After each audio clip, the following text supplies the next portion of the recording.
You know, there is only one cure for getting old.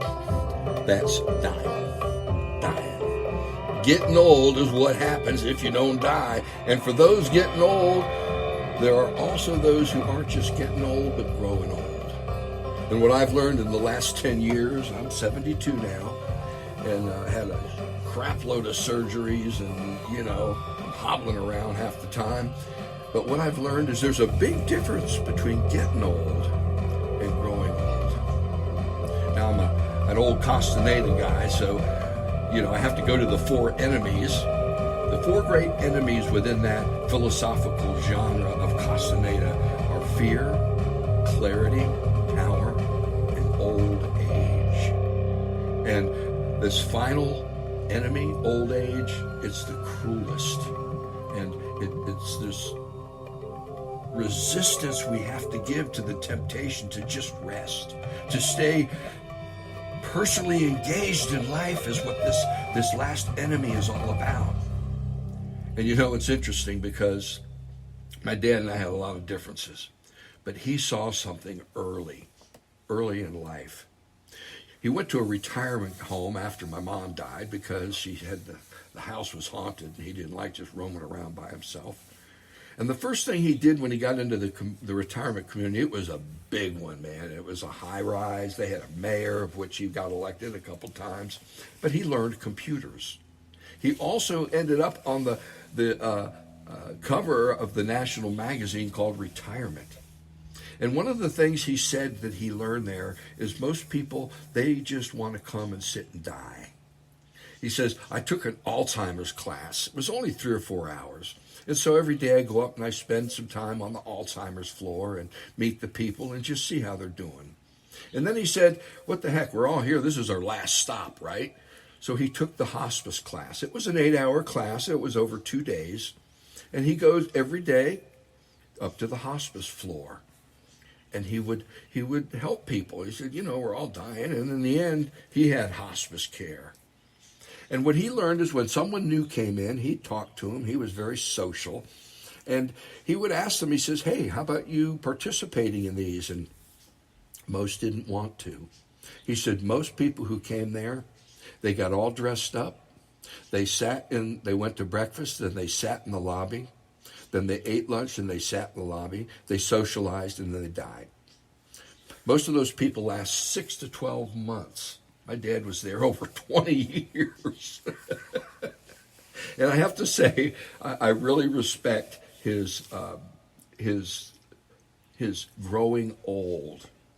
In India, in ancient culture at least, after you had your family and you did your householding, it was time to wander and learn and grow and be in discussion with other people who have lived their lives. And what is the wisdom of that? Actually, part of the Upanishads probably came from exactly that. There's keys to growing in old age, towards health and wholeness. And I'm just going to lay them out very briefly here. One is learn to cope with change. And I'll be honest, man, there's a lot of change happening. So for any person growing old, that's a huge challenge. And finding meaning and joy, I think that is so important. Part of this podcast for me is finding meaning and joy. Going to my grandchild's T-balls games are, and taking care of him one day a week. That's meaning and joy. Number 3, stay connected. Know what's going on in the world, participate in it. I don't have a lot of money. I was a minister, and a lot of my pay went into what's called a housing thing. So I didn't get very much Social Security, but I cannot watch a DeSantis and not send 10 or 25 bucks to his opponent. I can't not send, even if it's just 10 bucks, to a politician who's running against the local fascist. I can't bitch and just say I have only a vote. I have to stay connected, and that's a very real way for me to do that. And here's the one that's the most challenging to me, is staying active. I mean, really, I'm not really good at that. And as I get old and the things start creeping up and I'm unable to do that, that's a hard one for me, but I try to do it. When I go somewhere, I don't look for a parking place close. I get a place as far away in the parking lot, and I use that space. And number 5, keeping your mind sharp. My cohorts in this podcast help me keep my mind short. The studies help me keep my mind short. Yeah, my mind is short. Sharp. And my wife definitely keeps them sharp. My kids and grandkid keeps them sharp. I study. I keep my head in a number of different issues as much as I can. These are things that we can do to grow old and not just get old. So I'm here at the deep end, and I'm here with my cohorts. Mary Ann Rudis is coming from Spokane Valley. Bob Hayes is coming from all the way to DeSantis land in Florida. And my name is Red Hawk, and I'm coming from Spokane. And basically what we're doing here is we've tracked a metaphysic from the beginning of being into life, into consciousness, and now consciousness comes into existence and it goes out of existence. And as one who's on the downward of that trajectory, growing old is something I thought we should put into the mix because it's an event in itself. I always say, I don't always say, but lately I have learned to say retirement is a form of consciousness. And what we do with it is an amazing event in how we do that. So I just threw a whole lot out about growing old versus getting old, I guess. But I think all of us have the potential to grow old gracefully or not, because it can be brutal.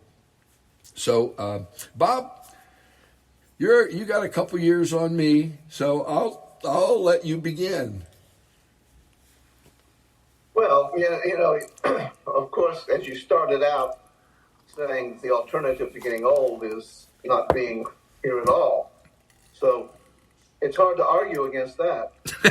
But there's so many things that are just bizarre as you get older, because really your mind doesn't feel like it's getting older. Your mind feels like it's still the same as it's always been. That you could do the same things, the thoughts you think are pretty much the way you thought them when you were a teenager. Now, some of that is, I'm sure, a bit delusional, but the fact of the matter is, at least for myself, I have to be aware all of the time when I'm trying to do something, whether it's mow the lawn or pick up a package off the front porch or whatever. I have to kind of pull myself back a little bit and say, now, wait a minute. You got to do this the easy way. You can't just push yourself through it like you used to. And maybe that's a good thing, because slowing down and taking a breath between events may be the best thing we have to appreciate those events a little bit more, rather than just letting them go by so quickly. So in that sense, it's pretty cool to be old. But Amen. Then again, you have the alternative. Wow, I wish I could get out and jog like I used to. That was so much fun. Feeling the wind go by, and then I say to myself, well, if I do that, my knees are going to give out on me. Yeah. So it's just being aware and deciding what you can do and how you can do it. Mary Ann? Well, as the baby of the group, at 66 years old, I'm the baby. But the one thing that I can say about aging is it is absolutely not what I thought it would be. So I can remember when I was like 22 years old and I had a mentor, and she was old. She was in her 50s, and she was teaching me my job. And I remember, and along with the job, she was teaching me a lot of wisdom. She was teaching me a lot of things about life. And I remember thinking at the time, God, I can't wait to be old. I can't wait to be in my 50s, because then I'm going to know so much. I'm going to have this all figured out. And then I hit my 50s and I went, no, that's not what it is. You don't have it all figured out. What you figure out is that you don't know, right? That's because when you're younger, you're trying to grasp all these things. So, and I think that also, talking about slowing down, that happens as you get older. And I think of like the elders in communities that were revered. Our culture kind of kicks the elderly to the side of the road, but there were cultures where it was revered, and it's because I think that you do slow down. You have time for reflection. You have time to process, and you do gain wisdom. You have lived life, and you've seen things, and being able to share that and pass that along. I think I just rewatched that movie Lucy, and I don't know if you've seen that, but it's about the woman who accidentally gets drugged and uses 100% of her brain. And ultimately it comes down to, why are we here? We're here to pass on knowledge. We're here to pass on wisdom. We're here to pass on what we know and what we've learned. And I think aging is where we get that, that comes from getting older. I think we have something to pass down, although it's not always respected. And I think that's a cultural thing as well. But not everyone who's older becomes wise either. So I'm not saying that age is the only thing. I know some very wise young people. But I think that the alternative, which you guys both started out with, the alternative is we're not here anymore. So let's celebrate aging, right? Let's celebrate the fact that we're still here. And I think that's happening in our culture. I mean, I think of Martha Stewart, 80 years old, being on the cover of Sports Illustrated swimsuit model. It's indulgence, it's culture and fashion and a lot of these things. But what's happened is... also sexist, but I won't go there. Well, it is. It's also baby boomers' last spurt of cultural power, if you will. And a couple things I want to address, which I think is important. Marianne, you nailed it when basically as you get older, we're more comfortable with not knowing, to seeing that the mystery is shooting to infinity in all directions and like, what the hell? And being more comfortable with that. We've quit trying to figure out stuff like we used to, I think. Also, Bob, you said something that struck home. As you get old and your body's not able to do stuff and you realize your body's not able to do it, well, what happens is you learn what are called workarounds.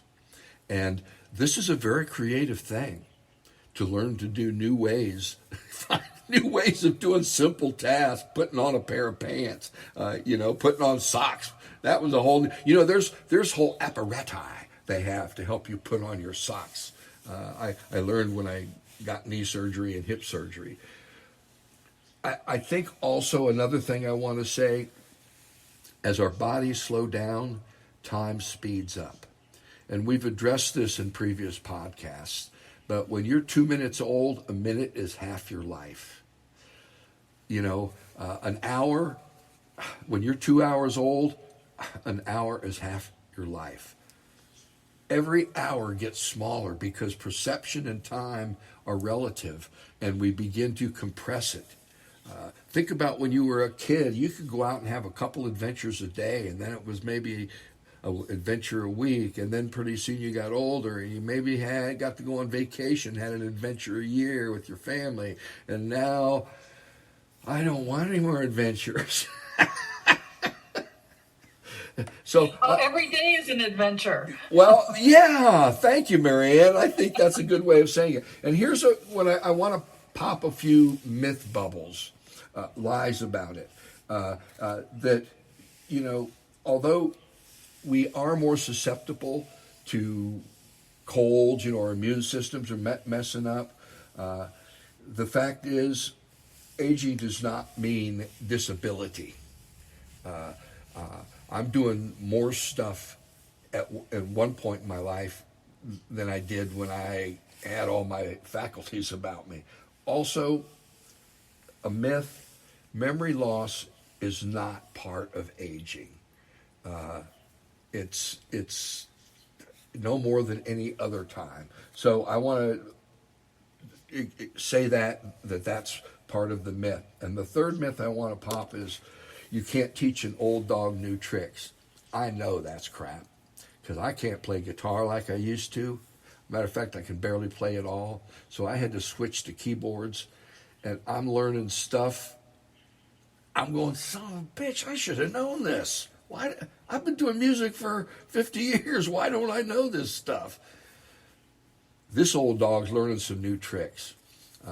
And I think that's a huge myth, that you can't teach an old dog new tricks. So, what say you, my friends? Well, as you're well aware, back when we were young whippersnappers, we both read Ram Dass's Be Here Now, and for one reason or another, I ended up getting Now tattooed on my wrist as a watch.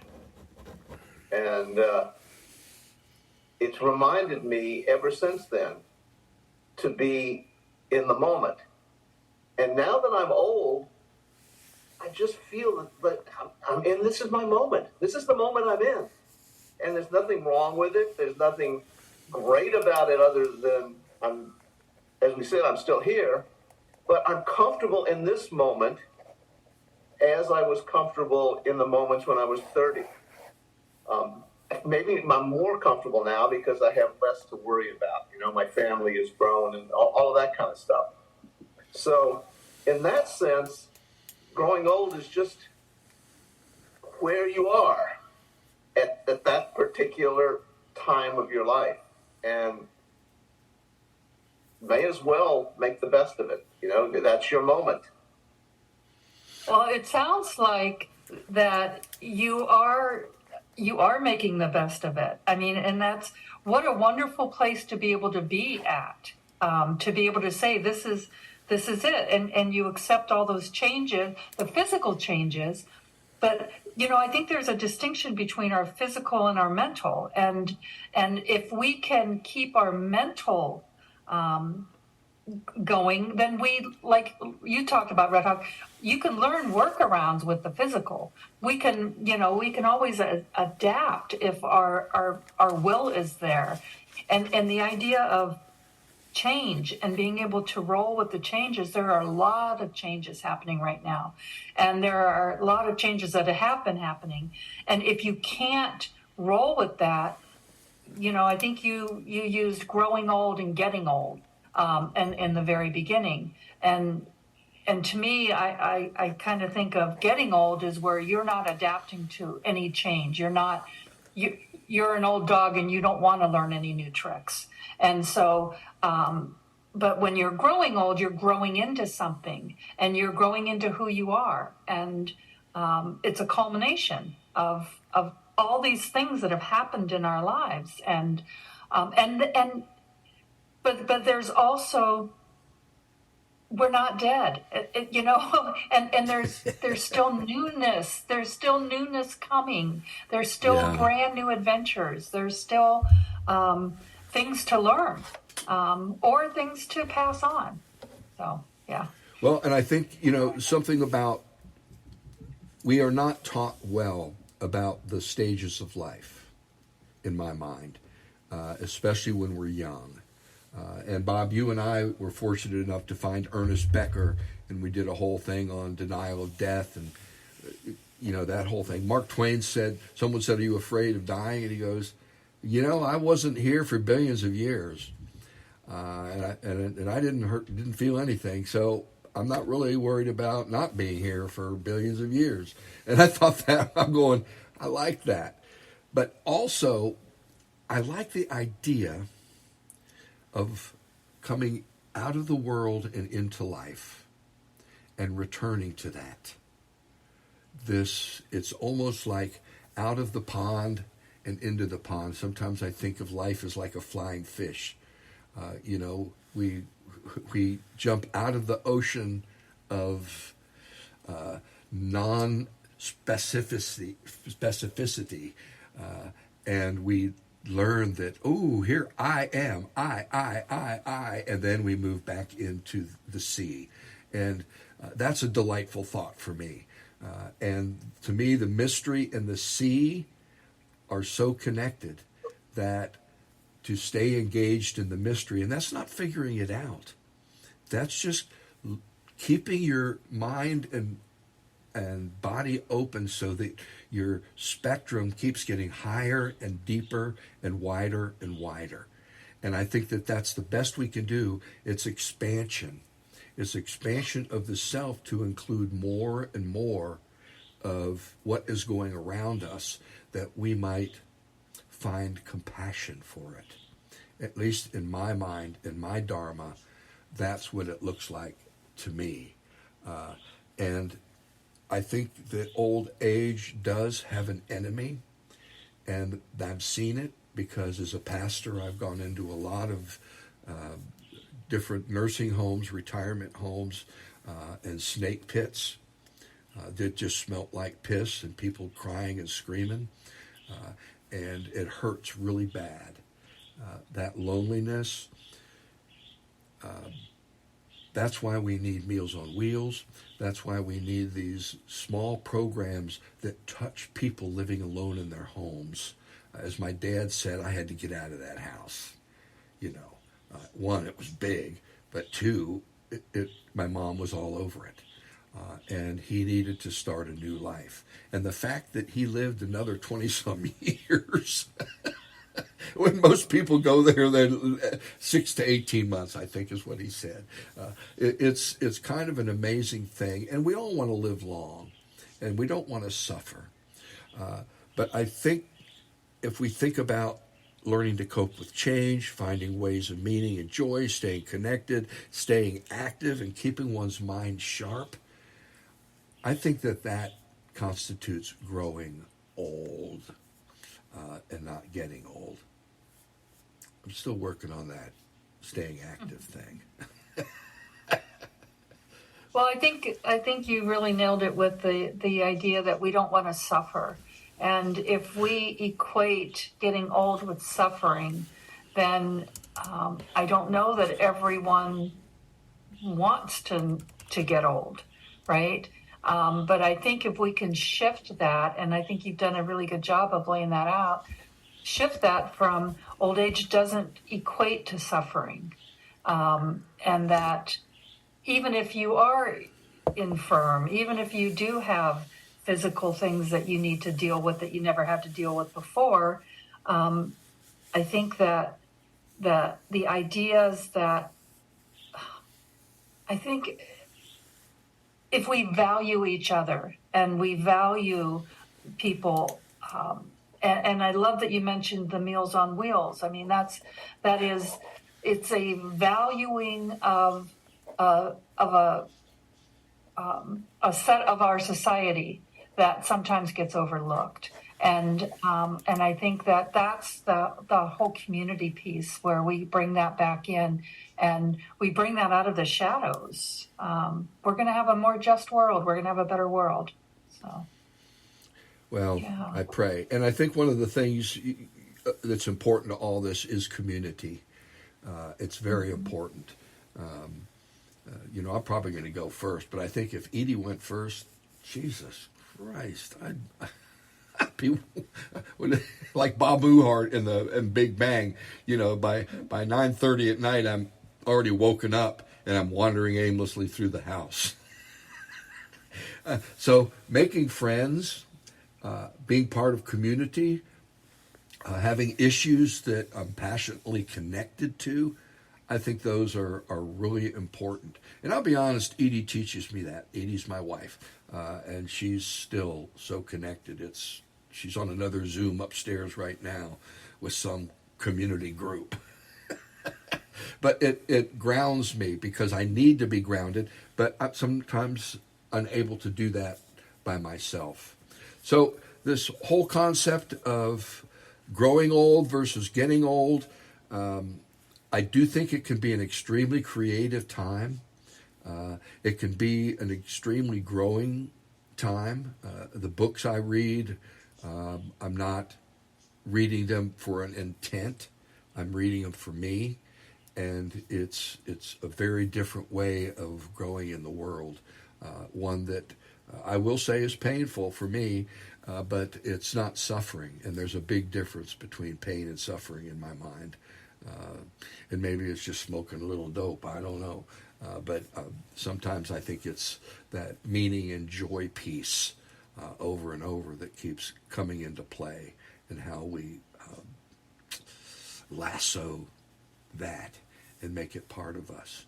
So we're coming to the end of our time, and everybody's grown old while we've been talking. And if you're listening to us even a month, 2 months down the road, you're growing old. And at least I hope you're growing old. And final comments, Marianne? Well, I think that I think we need to culturally make a shift away from growing old as a negative, and see it for that it is an alternative to not being here anymore. And no matter how old we are, we can always still contribute. And I think that's part of that idea of being connected to others. And if we can connect and find some way, it doesn't matter how small, to be able to contribute to the times that we're living in. And we are living in some crazy times. But, I think when we're younger, we have our lives ahead of us, and we have all these goals. We set out to do this.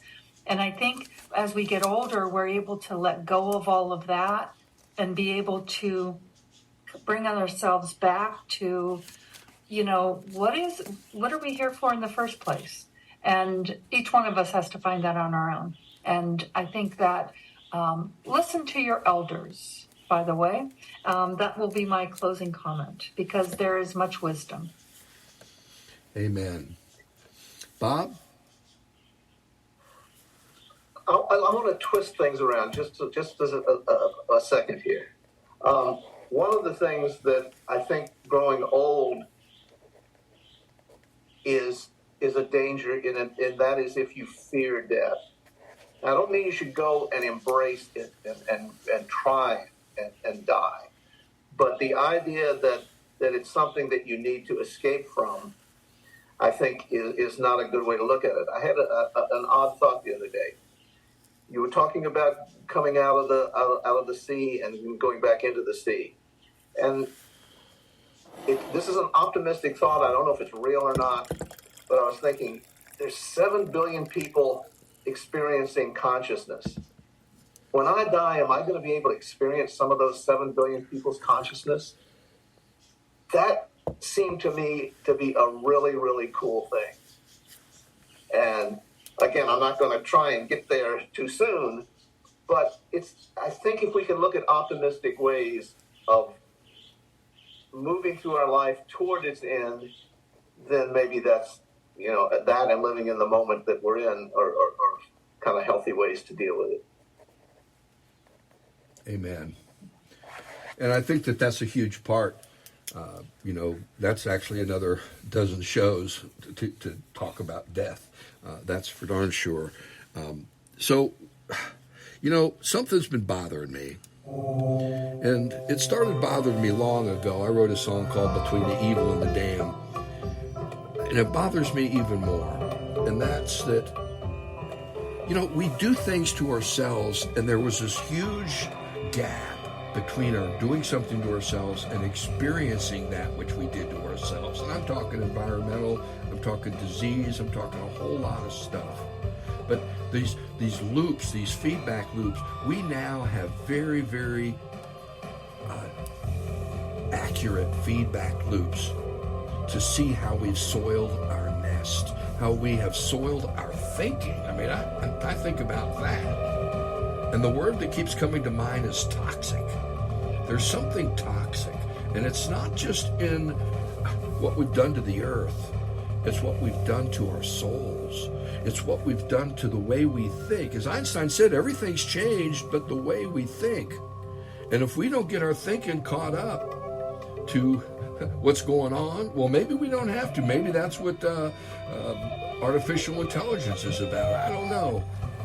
But this toxic piece that keeps us from each other, that divides us, that divides ourselves, we're going to try to go there and look at that and see how it fits into the metaphysics that we've laid out.